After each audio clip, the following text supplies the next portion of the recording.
Vamos a iniciar el tema del día de hoy, que propiamente pues es la continuación de lo que estamos viendo ahí en el segundo libro de las Crónicas de los Reyes.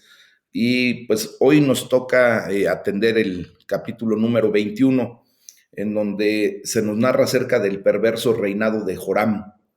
Primeramente, pues en la primera parte de este capítulo nos da la visión de todo lo que Joram hizo en pecado, mis amados. Imagínense nada más que llega el punto en que en los primeros 5 versículos de este capítulo, pues nos narra acerca del asesinato de sus hermanos. Y bueno, pues vamos a ver aquí que este rey, desgraciadamente, pues empieza a torcer su camino, hace lo malo delante de Dios, uno de los primeros que realmente se desvían completamente del camino de Dios desde los inicios de su reinado y empieza a hacer una serie de situaciones completamente equivocadas. Y bueno, pues vamos a leer propiamente el versículo 1 del capítulo 21 del segundo libro de Crónicas, y dice la palabra de Dios: durmió Josafat con sus padres y lo sepultaron con sus padres en la ciudad de David, y reinó en su lugar Joram, su hijo, quien tuvo por hermanos, que fueron hijos de Josafat, a Azarías, Jehiel, Zacarías, Azarías, Micael y Cefatías. Todos estos fueron hijos de Josafat, rey de Judá. Y dice la palabra de Dios que su padre les había dado muchos regalos de oro y plata y cosas preciosas y ciudades fortificadas en Judá, pero había dado el reino a Joram porque él era el primogénito. Entonces, miren, aquí lo que empieza a suceder es algo muy especial. Dice la palabra de Dios: y reinó en su lugar Joram, su hijo. El padre de Joram, pues acuérdense, fue consagrado rey, ¿verdad? Y fue el consagrado rey Josafat. Recuerden que Josafat hizo lo correcto delante de Dios durante muy buen tiempo. Sin embargo, pues una de las peores cosas que Josafat llegó a hacer fue arreglar el matrimonio de su hijo Joram con Atalía, la hija del perverso rey Acab, y su madre de Atalía fue la reina Jezabel. Eso lo estudiamos ahí en el segundo libro de los Reyes, en el capítulo 8, mis amados hermanos. Entonces, pues sucede algo muy específico, que ese tipo de alianzas, acuérdense que desgraciadamente siempre van a traer consecuencias nefastas a nuestras vidas. ¿Qué tenemos que tomar de aquí, mis amados? Que pues nosotros que hemos sido ya apartados por Dios, Dios nos ha traído a vida nueva, a una condición en donde somos nuevas criaturas, somos hijos del Rey, pues ya tenemos que considerar muchísimo las alianzas que podamos hacer, sobre todo las personas que pues están en una condición de soltería, pues ver el tipo de alianzas que se permiten a través de relaciones personales, ya sea de matrimonio, de noviazgo, cosas de esa naturaleza, porque recuerden que siempre un yugo desigual va a traer pues problemas realmente, va a traer situaciones hasta de pecado, mis amados, porque obviamente pues una persona que no tiene el mismo temor de Dios que un hijo de Dios, pues se le hace fácil fornicar, se le hace fácil ser promiscuo, se le hace fácil andar en sus propias condiciones. Y tristemente vemos cómo esa alianza contamina más al que Dios aparta que lo que el que Dios aparta provoca en cambios al que no conoce del amor o el temor de Dios. Entonces vemos que este tipo de alianzas siempre van a traer problemas. Dice la palabra de Dios que su padre les había dado muchos regalos y ciudades fortificadas. Bueno, pues aquí vemos cómo Josafat siguió la misma política con sus hijos que Roboam había seguido anteriormente, el padre de Josafat, en el segundo libro de las Crónicas, ¿verdad? Pues ¿Qué fue lo que hizo? Esparcirlos por todo el reino y lejos de la capital para que no fueran una amenaza concentrada contra el hijo que lo sucedió, o sea, contra Joram. El mismo Josafat provocó que sus hijos se dispersaran, pues para evitar, ¿verdad?, que cuando se le sucediera el trono a Joram, tuviera problemas hasta con sus mismos hermanos. Recuerden que normalmente pues son medios hermanos. Si se dieron cuenta, leímos 2 veces el nombre de Azarías. En aquellos tiempos era muy dado de que cuando un rey tenía pues varias esposas o tenía hijos de varias mujeres, había ocasiones en que les ponían el mismo nombre porque les gustaba o por el hecho de que realmente recuerden que el nombre para los judíos representa algo muy particular y por eso leímos esos 2 nombres. Pero Josafat tenía muy clara la idea de quién tenía que ser su sucesor, obviamente su primogénito, ¿verdad? Y en ese sentido, pues por eso él provoca que todos los demás se esparzan para que no haya problemas. Después dice que Josafat, rey de Israel, ¿verdad? Se le llama así, ya sea porque lo era por derecho o porque no solo era rey de Judá y Benjamín, sino de un gran número de israelitas que había llegado y se había asentado en su reino. Eso ya lo estuvimos estudiando la vez pasada, en donde veíamos que muchos de los judíos piadosos, que verdaderamente tenían el temor de Dios, al ver que en el reino del norte, el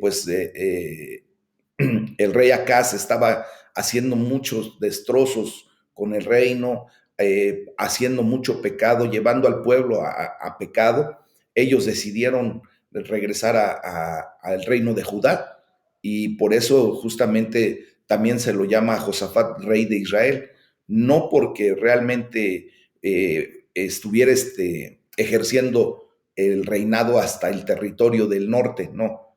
Estoy explicando esto porque tenemos que comprenderlo, porque si no luego nos confundimos. Lo era por derecho, porque obviamente Dios estableció del linaje de David, pues la dinastía, y por derecho le correspondía ser rey de todo el pueblo de Israel, no solamente de Judá y Benjamín, de las tribus de Judá y Benjamín o del reino del sur, sino que por derecho propio podía ser llamado rey de todo Israel o en su defecto, como les digo, por todos los israelitas piadosos que se habían venido a asentar en el reino del sur, o en su defecto, porque todos sus súbditos pues también eran israelitas, ¿verdad? O sea, a final de cuentas, es como decir que los que viven en Baja California Norte, pues son mexicanos, ¿verdad? Y a final de cuentas, pues también los que viven en Chiapas siguen siendo mexicanos. Pudiera haber alguna división de áreas geográficas, pero a final de cuentas todos somos mexicanos. Por lo tanto, pues era él el rey de Israel, aunque no de todo Israel. ¿Ok? Bueno, eh, en este sentido, seguimos leyendo la palabra de Dios y dice, luego que se hizo fuerte, mató a espada a todos sus hermanos y también a algunos de los príncipes de Israel. Bueno, aquí vemos cómo, a pesar de la sabia política de Josafat de esparcir a sus hijos, pues Joram se hizo el propósito de matar a todos sus hermanos para que no fueran ningún tipo de amenaza contra su reinado. O sea que vemos la respuesta de Joram a la bondad de Dios. Sin embargo, no solo fue asesinar a todos sus hermanos a espada, sino también a algunos de sus príncipes, de sus oficiales, que también eran dirigentes, mis amados. Por lo tanto, pues él se hizo fuerte. Claramente significa la remoción violenta de todos los demás posibles reclamantes al trono, por así decir, ¿verdad? La perversidad de Joram no era una sorpresa, eh, pues podemos considerar cuánto se había dejado influenciar pues por la casa de Acab. Eh, Fíjense que pues él cometió los asesinatos pues seguramente incitado por Atalía, como les vuelvo a comentar, Atalía, siendo la hija de Acab y de Jezabel, pues tenía tendencias pues muy equivocadas de sobre todo ver lo que es el reino de Dios. Ella veía solamente la situación física, ¿verdad? El seguir creciendo en su reinado, porque obviamente al hacer esa alianza, pues ya tenían hasta la oportunidad, si hubiese sido el caso, de conformar un solo reino. Pero pues Dios tiene un plan diferente al que normalmente la gente piensa, ¿verdad? Miren que quizá algunas personas pensaron que el matrimonio entre las familias reales, el reino de Judá y el reino de Israel, pues podía levantar al reino del norte de Israel espiritualmente. Fíjense hasta dónde querían o podría uno pensar que pudiera suceder esto, pero no resultó así. Como les digo, en vez de eso, pues llegó al reino de Judá a deteriorarse espiritualmente. ¿Por qué?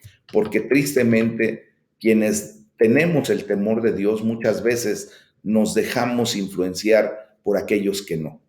Es más fácil que se contamine un santo a que una persona venga a la santidad por contacto de un santo. Esto lo hemos visto en muchas ocasiones, mis amados hermanos, pero hoy en el nombre de Jesús, ustedes y yo tenemos que aprender a romper este tipo de manifestaciones. A donde quiera que nosotros vayamos, nosotros tenemos que ser pues esos factores de cambio. No tenemos por qué amoldarnos a este mundo. Ustedes y yo ya empezamos a conocer la verdad nos está haciendo libres, la verdad nos está llevando a tener actitudes y conductas correctas. Y lo que nosotros tenemos que provocar es que la nube, esa gran nube de testigos que tenemos alrededor nuestro, sea infectada por lo que nosotros somos, por lo que Dios está haciendo en nuestras vidas y no lo contrario. Eso es lo que tenemos que provocar y sobre todo, pues enseñarle a nuestras generaciones. Romanos 12:2 es muy claro, no nos conformemos a este mundo, a este sistema de cosas, sino más bien debemos de transformar nuestra manera de vivir, ¿verdad? Y de esa manera podemos comprobar que la voluntad de Dios es buena, agradable y perfecta. Entonces, en ese sentido, mis amados, tenemos que tomar mucha consideración de esto que sucedió. Por eso Dios lo escribe, por eso Dios permite que esto se nos quede como un ejemplo de lo que debemos y no debemos hacer, ¿ok? Luego de los versículos 6 y 7 dice la palabra de Dios del por qué Dios mostró misericordia a Joram, perdón. Pues fíjense que primero nos dice ahí en el versículo 6, dice, y anduvo en el camino de los reyes de Israel. Bueno, esto propiamente no es un cumplido, ¿eh? El hecho de que la palabra de Dios declare que alguien anduvo en el camino de los reyes de Israel es una condición en donde Dios está señalando un caminar equivocado, o sea, un caminar pecaminoso. ¿Ah? ¿Por qué? Porque recuerden que todos los reyes de Israel, o sea, los reyes del reino del norte, hicieron lo malo delante de Jehová. Entonces, mientras que el reino del sur de Judá tuvo una mezcla de reyes consagrados y de repente algunos perversos, o sea, si vamos siguiendo la historia de lo que se nos narra acerca de los reyes, vemos cómo muchos reyes se consagraron a Dios e hicieron lo recto delante de Dios. De repente tuvieron algunos tropiezos, es verdad, pero técnicamente se les consideró como reyes consagrados para Dios que hacían lo correcto. Y algunos, como este Joram, que pues fue perverso, ¿verdad? Bueno, pero el reino del norte de Israel solo tuvo reyes malvados que rechazaron constantemente a Dios. Entonces aquí vemos cómo, por ejemplo, pues esta Atalía, que era hija de Acab y Jezabel, que fue muy famosa por las impiedades y la crueldad que presentaba. De hecho, ella fue más libertina que su madre. Imagínense nada más, si ya el espíritu de Jezabel es un espíritu terrible, pues el espíritu de Atalía es todavía más crítico, mis amados. Es probable que ella haya sido la causa principal de la crueldad y la profanación de Joram. O sea, ella fue la que influenció a su esposo pues para asesinar a todos sus hermanos, a los príncipes de Dios, y esto pues desgraciadamente vino a ser un punto de quiebro en el reino de Judá. Su padre Josafat, el padre de Joram, fue un hombre piadoso que tuvo el mal y pecaminoso hábito, desgraciadamente, ¿verdad?, de tener asociaciones comprometedoras. Acuérdense lo que estudiamos los días pasados. Y el peor fruto de esta pecaminosa tendencia, pues no fue evidente hasta después de su propia muerte, cuando ya Joram toma el trono y pues él hace a su manera, ya no tiene la necesidad de esperar a que su padre, el rey, declare algunas cosas, sino ya él como rey empieza a hacer las cosas a su manera. Pero vemos aquí algo muy especial. Dice la palabra de Dios, mas Jehová no quiso destruir la casa de David a causa del pacto que había hecho con David. Pues aquí vemos, mis amados hermanos, el por qué justamente, ¿verdad? Como les comento, Dios mostró misericordia a Joram.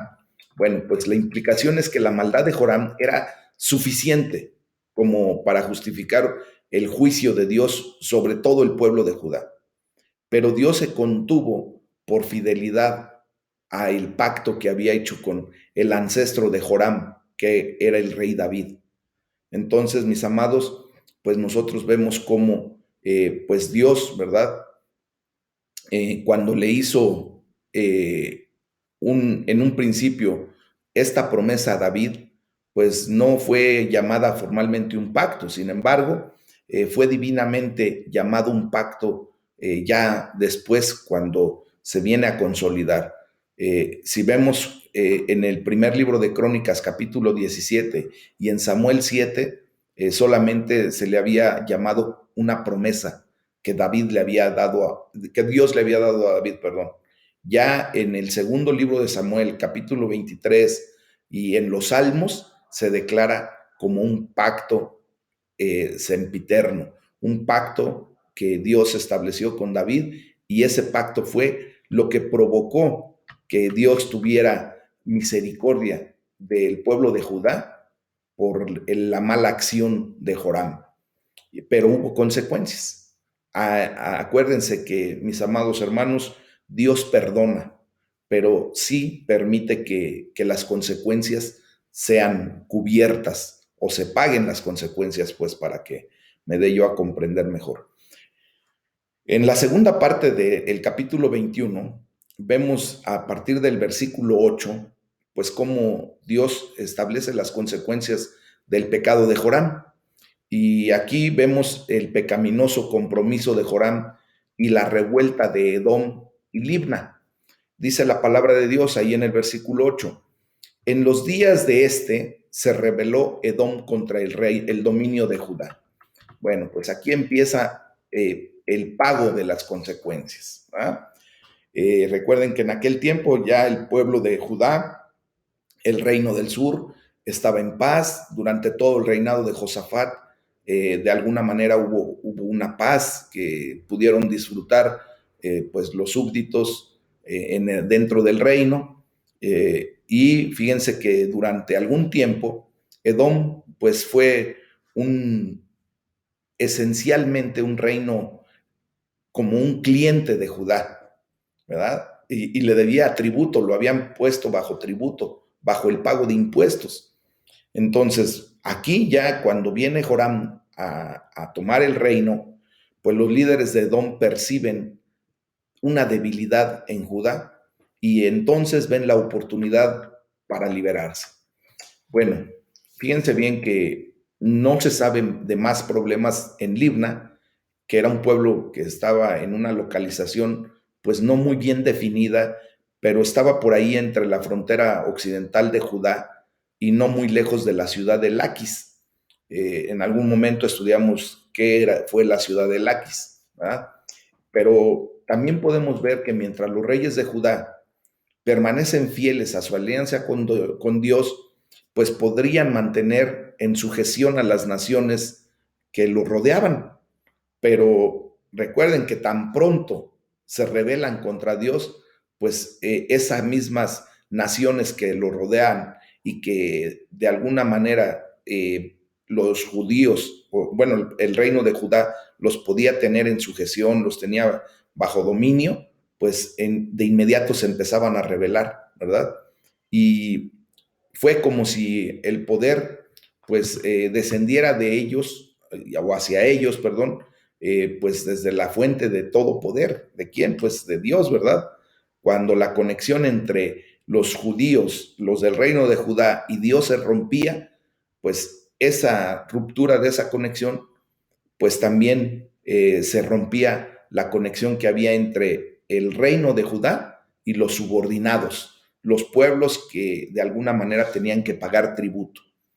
Entonces, aquí vemos, mis amados, que cuando se rompe propiamente esa relación con Dios, nosotros perdemos completamente el control de las cosas. Y esto aplica a nuestras pasiones, mis amados. Cuando nos sometemos debidamente a Dios, ¿verdad? Pues cuando dejamos nuestra situación de nuestra carne, cuando realmente nos arrojamos a los pies de Cristo y debidamente hacemos las cosas como Dios nos manda, pues el poder de Dios, la autoridad que Dios nos da, toda esa bendición que Dios derrama sobre nuestras vidas, pues está fluyendo, ¿verdad?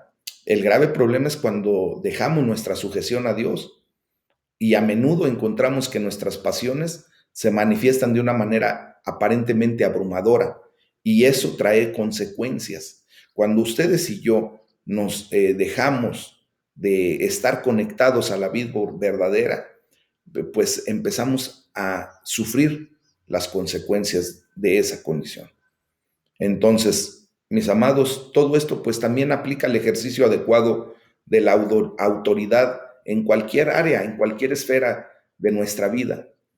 Por ejemplo, en nuestra casa, cuando pues nos desconectamos de la fuente de poder, de amor, de autoridad, que es Dios, pues nuestra casa empieza a sufrir las consecuencias, ¿ah? En el gobierno, en la iglesia, en la sociedad, en cualquier área de nuestras vidas. Los que están sometidos a Dios, mis amados, pueden confiar en que también se someterá las demás personas a ellos. Porque si yo como padre de familia, ¿verdad? Me someto a la autoridad de Dios, yo puedo confiar que todos mis hijos, mi esposa, pues van a someterse también a esa autoridad, a mi autoridad primeramente en relación al puesto que Dios me ha delegado aquí en la tierra. Y así es como nosotros tenemos que seguir en nuestra vida. ¿Ah? Esto nos lleva a seguir leyendo acerca de la palabra de Dios y dice, se levantó de noche y derrotó a los edomitas que le habían sitiado. No se nos dice el resultado exacto de esa batalla. Tal vez no fue concluyente. Sin embargo, vemos cómo debido a la continua rebelión de Edom contra Judá, pues era evidente que Judá no se imponía ya sobre Edom y estos permanecieron independientes de alguna manera. Aquí vemos, pues ese es el pago propiamente de lo que tenían que vivir los del reino de Judá al ya no tener el dominio verdadero sobre las naciones vecinas. Dice la palabra de Dios, no obstante, Edom se libertó del dominio de Judá, pues esto ya es una evidencia clara de la debilidad del reino de Joram. Joram pensó que la alianza de matrimonio con la casa de Acab y el reino del norte, pues harían más fuerte al reino del sur, pero vemos cómo este acto de desobediencia, pues solamente los hizo más débiles. ¿Por qué? Pues la misma palabra de Dios nos los dice, por cuanto él había dejado a Jehová, el Dios de sus padres. Después de esto, sigue cometiendo pecado tras pecado y más pecados mayores. Dice la palabra de Dios. Además de esto, hizo lugares altos. Recuerden que la política, tanto de su padre Josafat como de su abuelo Asa, pues era trabajar en contra de esos lugares altos. Recuerden que la palabra de Dios nos expresó correctamente en el capítulo 17 y capítulo 14 del segundo libro de Crónicas, como tanto Asa como Josafat, pues derribaron los lugares altos que estaban destinados para la adoración idolátrica. Ajá. Y por el contrario, pues vemos aquí cómo Joram no solamente no siguió derribando los que de repente se levantaban, sino ahora hasta los promovió. Dice, además de esto, hizo lugares altos. O sea, es el primer rey de Judá, mis amados, que llegó a construir los lugares altos, pero para adoración idolátrica, entre los cuales es probable que se encuentre un templo a Baal en Jerusalén. Esto lo vamos a ver ya en el capítulo 23 del segundo libro de Crónicas. O sea, se dejó influenciar de tal manera por parte de Atalía, su esposa, que él volvió a edificar lugares altos, porque recuerden que Jezabel, pues era una sacerdotisa propiamente del dios Baal, del ídolo, y obvio eso se lo transmitió a su hija Atalía, y por eso Atalía, pues al momento de casarse con Joram, pues lo pervierte para que ahora vuelva la adoración idolátrica al reino de Judá. Y luego dice la palabra de Dios, e hizo que los moradores de Jerusalén fornicasen. O sea, imagínense nada más, su idolatría estaba conectada ya con la prostitución por dos razones. Perdón. Primero, la adoración de esos dioses y diosas paganas del sexo y la fertilidad, pues a menudo involucraba inmoralidad con un sacerdote o una sacerdotisa pagana. Y segundo, como Israel estaba comprometida a ser fiel a Dios, como una esposa está comprometida a su fiel esposo, pues obvio podemos entender que la idolatría era como si fornicaran en un sentido espiritual. O sea, llevó al pueblo a ser infieles a Dios espiritualmente al regresar a la idolatría, al coquetearle al enemigo. Tengamos mucho cuidado con eso, mis amados, porque muchas veces nosotros coqueteamos nuevamente con lo que nosotros teníamos por idolatría. Recuerden que a lo mejor ya no tenemos imágenes, ya no atendemos a ídolos directamente hablando, pero muchas ocasiones regresamos a nuestras conductas de idolatría a nuestros hijos, a nuestro esposo, a nuestro trabajo, a nuestra vida misma. Y eso, pues, es coquetear con el enemigo y eso nos puede llevar a una infidelidad espiritual delante de Dios. Podemos verdaderamente ser desleales a Dios, infieles. Eso no lo tenemos que volver a vivir, mis amados. Después del versículo 12 al 15, se nos da una carta, se nos enseña una carta de exhortación del profeta Elías para Joram. Aquí inicia propiamente pues el trabajo de Elías en la vida de Joram como profeta de parte de Dios. Y dice la palabra de Dios ahí en el versículo 12, y le llegó una carta del profeta Elías que decía, fíjense nada más, cuando esto sucede, mis amados, agárrense, ¿va? Y, el ministerio principal de Elías era pues con los reyes de las tribus del norte. Y por eso dije, esta es la primera vez que Elías actúa con Joram, porque él estaba en el reino del norte, en el reino de Israel, trabajando activamente de parte de Dios. Y vemos aquí cómo en ocasiones, pues Dios también utilizó a Elías para hablar con los reyes de Judá. En esta ocasión fue a través de una carta. ¿Cómo pudo ser esto, mis amados? Bueno, pues cuando Elías fue llevado al cielo en el tiempo de Josafat, ¿se acuerdan? Vemos que pudiera suceder algo específico, ¿no? cómo el profeta Elías, que había sido ya llevado en el tiempo de Josafat, pudo comunicarse con Joram. Bueno, la primera respuesta que se nos puede dar directa es, o como en primer lugar, que posiblemente este era Eliseo o algún otro profeta llamado Elías, que actuó en el espíritu y en el poder de Elías, por quien Juan el Bautista también es llamado, si se recuerdan, ¿verdad? O más bien, esto realmente fue escrito por Elías, quien por el Espíritu claramente le permitió ver esto previamente y obvio predijo el reinado y los actos de Joram y posteriormente fue llevada esa carta, porque es lo que tenemos que visualizar en este punto, mis amados hermanos. ¿Y qué le dice en este sentido? Fíjense lo que dice la palabra de Dios. Eh, Esa carta decía, Jehová, el Dios de David, tu padre, ha dicho así, por cuanto no has andado en los caminos de Josafat, tu padre, ni en los caminos de Asa, rey de Judá, sino que has andado en el camino de los reyes de Israel, y has hecho que fornicase Judá y los moradores de Jerusalén, como fornicó la casa de Acab, y además has dado muerte a tus hermanos, a la familia de tu padre, los cuales eran mejores que tú.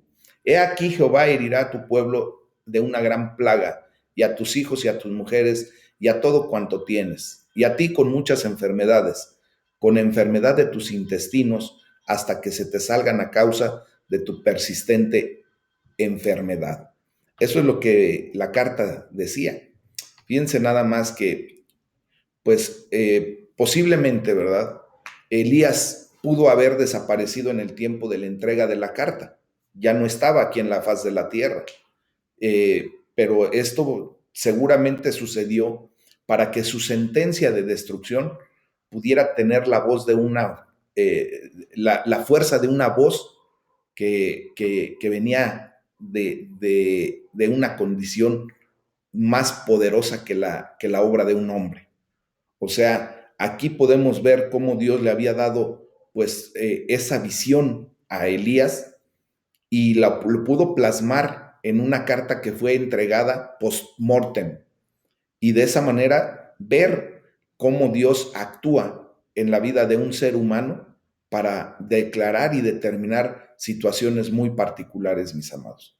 Esto solamente lo puede hacer un Dios todopoderoso como el que seguimos ustedes y yo. Fíjense lo que declara esa carta, ahí donde dice, sino que has andado en el camino de los reyes de Israel. Recordemos que esta fue la principal queja de Dios contra Joram.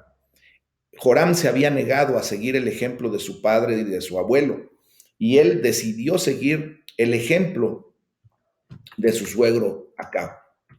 Y luego pues hace la referencia de que las personas a las que él mató eran mejores que él, que Joram. Mis amados, pues aquí vemos cómo Dios consideraba que los hermanos de Joram habrían sido sucesores más dignos al trono de Judá que el mismo Joram.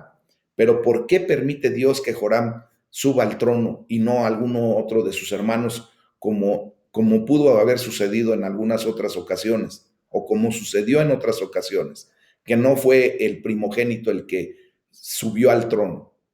Porque Dios, a través de su plan perfecto, mis amados, pues permitió todo esto para generar pues un ejemplo para nuestras vidas, para que nosotros podamos ver de el por qué no debemos separarnos de los caminos de Dios.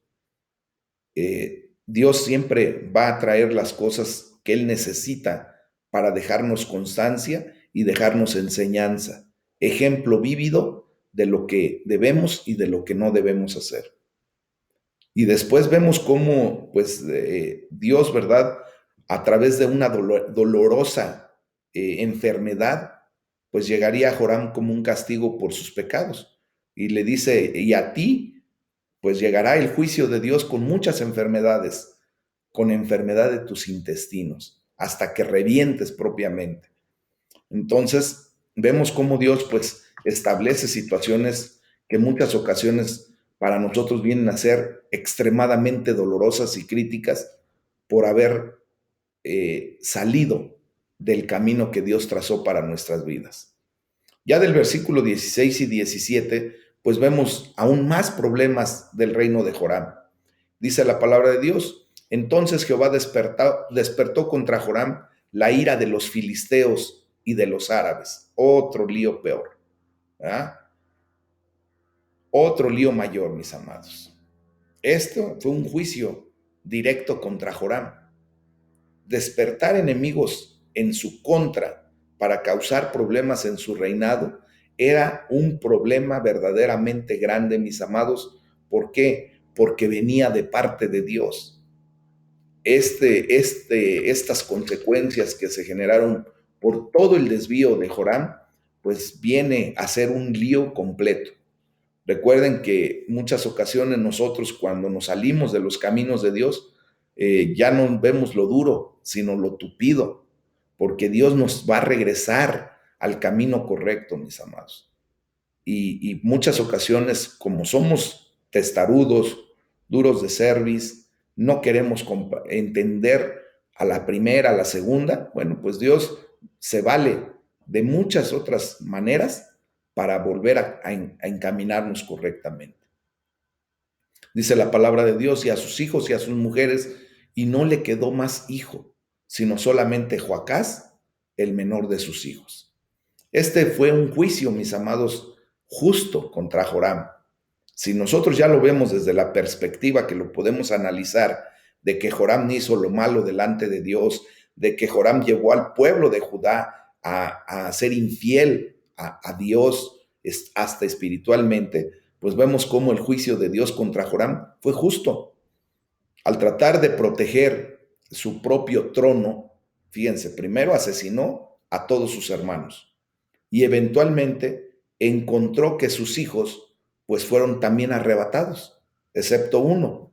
¿Y por qué? Pues porque sabemos que Dios había prometido un linaje que seguiría aún cuando estos tipos de reyes fueran tan malos, que lo que en juicio debería de haber sido era que hubieran muerto todos sus hijos y que ahí se acabara la dinastía.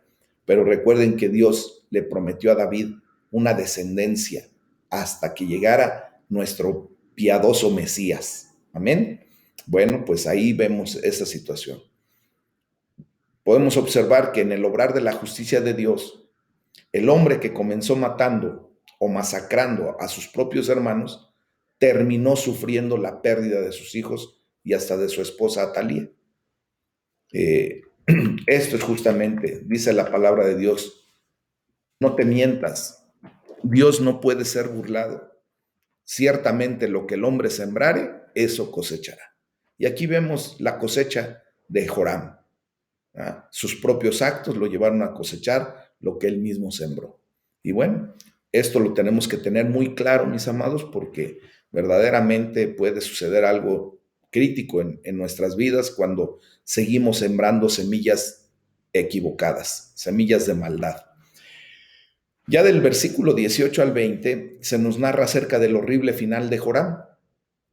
Y dice la palabra de Dios ahí en el versículo 18: después de todo esto, Jehová lo hirió con una enfermedad incurable en los intestinos. Vemos una vez más cómo, ¿verdad? Este fue un juicio apropiado, justo de parte de Dios. Había un sentido en el que Joram estaba podrido espiritualmente desde adentro. Aquí, pues Dios simplemente provocó que la condición física de su cuerpo correspondiera a la condición de su alma, muriendo así, dice la palabra de Dios, de una enfermedad muy penosa.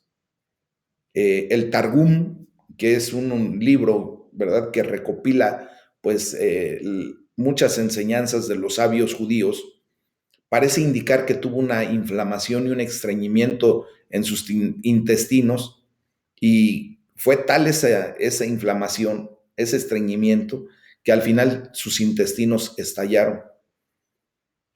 O aparentemente, pues vemos cómo sufrió por 2 años, como dice la palabra de Dios. Y este fue un tiempo muy prolongado para estar con una enfermedad tan intolerable. Yo no sé si recuerden cuando da un cólico, ¿verdad? Y se siente uno que puede uno estallar en ese momento del cólico. Pues imagínense que no sea un cólico de un ratito, de unos segundos, porque realmente un cólico pasa prácticamente de inmediato. Pero imagínense 2 años con ese sufrimiento, con esa condición, ¿verdad? De intolerancia. Pero esto, déjenme decirles que no era sino un típico infierno, un anticipo de los tormentos eternos, a menos de que se arrepintiera. ¿Ah? El grave problema es que la palabra de Dios nunca nos dice que Joram se arrepintió. Los problemas que se ven, ¿verdad? Pues simplemente son pues una condición de el pago de consecuencias. Y dice la palabra de Dios, murió sin que lo desearan más. Pues al morir el rey pecador y transigente, nadie lo lamentó. Este es uno de los reyes, mis amados, más desagradables de todo Judá. Exaltado por Jehová, por su maldad, fue derribado hasta una tumba dolorosa, mis amados. Así fue. Entonces, vemos cómo vivió perversamente y la gente pues se alegró hasta con su muerte. Este hombre fue odiado mientras vivió y fue rechazado al morir, visiblemente maldito por Dios y necesariamente excretado por el pueblo que había vivido solo para corromper y oprimir. No se menciona ningún cronista que se haya tomado la molestia de escribir algo, ¿verdad?, sobre su vil vida. Simplemente hasta aquí se acabó y se acabó. Entonces vemos cómo ciertamente es extraño el corazón humano, mis amados. El corazón humano muchas veces se convierte al mal y lo persigue persistentemente. Sin embargo, mis amados, en realidad nunca ama a aquellos que lo conducen en el camino del mal. El amor solo es inspirado por la bondad. El hombre seguirá a los que lo dirijan en el camino de la corrupción, pero tal seguimiento solo será inspirado por un egoísmo perverso y nunca por una admiración o por un amor. Nosotros seguimos a nuestro Señor Jesucristo porque Él nos mostró un amor genuino, un amor que va más allá de lo que el ser humano puede dar y comprender. Amén. Por eso ustedes y yo seguimos las pisadas de nuestro Maestro, ¿verdad? Por amor, no como la condición de lo que sucedió con Joram. Después, en el capítulo número 22, mis amados, se nos narra acerca de los perversos reinados de Ocosías y Atalía. Primero se nos narra el ascenso y la caída de Ocosías, y aquí, pues entre los versículos 1 al 4 del capítulo 22, se nos da el breve y perverso reinado de Ocosías. Y dice la palabra de Dios en el capítulo 22, versículo 1. Los habitantes de Jerusalén hicieron rey en lugar de Joram a Ocosías, su hijo menor, porque una banda armada que había venido con los árabes al campamento había matado a todos los mayores, por lo cual reinó Ocosías, hijo de Joram, rey de Judá. Bueno, vemos aquí cómo se demostrará, fíjense bien, el hijo de Joram, llamado Ocosías, era un hombre indigno. Sin embargo, el cronista nos explica que todos los habitantes de Jerusalén lo hicieron rey, porque una banda de árabes había matado a todos sus hermanos mayores, a todos los mayores. Bueno, aquí vamos a desglosar este punto. Esto de que una banda armada que había venido con los árabes, primero, podía haber sido un tipo de hombres crueles que andaban con los árabes y por lo tanto asesinaban a quienes los árabes dejaban con vida y solo llevaban en cautiverio. O otra posibilidad fue de que los filisteos que habían acompañado a los árabes en esta expedición que se nos narró en el capítulo anterior, que vivían cerca del reino de Judá, ¿verdad?, pues pensaron que en hacer el mejor trabajo posible al destruir todas las ramas de la familia real y con esto pues destruir todo lo malo que Joram había ocasionado en el reino de Judá. Entonces dice que Ocosías reinó un año en Jerusalén. La vida corta y reinado de Joroam, ¿verdad? Pues él reinó solamente 8 años y murió a los 40 años. Y de esa muerte crítica, dura, que ya comentamos, de su estallamiento de vísceras, pues él esto debió haber advertido a Ocosías, ¿verdad? Debió haber puesto a Ocosías en una condición de decir, bueno, mi padre murió muy joven, reinó muy poco, pues ahora se me está dando a mí la oportunidad de reinar, pues mejor me pongo las pilas, ¿verdad? Me vuelvo a Dios, permito que Dios se restablezca en la nación de Judá y de esa manera, pues no solamente será mi reinado más grande, sino también mi vida llegará a un tiempo mayor. Pero no, esto que pudo haber sido una advertencia para Ocosías, pues simplemente fue algo como si nada. No pudo tomar ejemplo de la condición de su padre. Su breve reinado, que fue de un solo año, pues muestra que fue incluso menos bendecido que el reinado de su padre Joram. Ocosías sucedió a su padre Joram en el año crítico del 841 a.C. y él no sobreviviría a las olas trascendentales de acontecimientos políticos que inundaron al antiguo cercano Oriente en ese año. ¿Por qué? Porque ciertamente en el año 841 a.C., Salmanasar III, rey de Asiria, ¿verdad? Pudo al final romper con la coalición de los aliados que anteriormente había luchado en esa zona y a partir de ahí pues viene un punto crítico para la vida del pueblo de Judá. Dice la palabra de Dios ahí en esos pasajes que estamos leyendo, dice que cuando Ocosías comenzó a reinar era de 42 años y reinó un año en Jerusalén. Bueno, pues mis amados, vamos viendo cómo aquí la situación de esos 42 años, pues esto como que está un poquito en desacuerdo con el segundo libro de los Reyes, capítulo 8, que dice que Ocosías tomó el trono cuando tenía 22 años de edad. Y pues vemos que de alguna manera, pues simplemente algo en la transcripción pudo haber sucedido que no nos dan correctamente la transcripción de la edad. La lectura que se encuentra en la Septuaginta y en el segundo libro de Reyes acerca de la edad de Ocosías, pues debe ser adoptada como de 22 años, es lo más correcto, ¿verdad? ¿Por qué? Porque si la tomamos de este libro de Segundo de Crónicas, pues haría que Joram debería haber sido más grande de lo que técnicamente el mismo libro de Crónicas declara que murió. Recuerden que el libro de Crónicas declara que murió a la edad de 40 años. Aquí lo acabamos de leer. Entonces, esto estaría en total desacuerdo o sería un punto crítico para quienes tratan de desvirtuar la veracidad de la palabra, pues de ver que si su hijo inició su reinado hasta los 42 años, pues era porque por lo menos 42 y unos 18 años que pudo haber tenido para concebirlo, tendría que haber tenido 60 años cuando murió Joram. Entonces, posiblemente ahí hubo un error de transcripción, mis amados.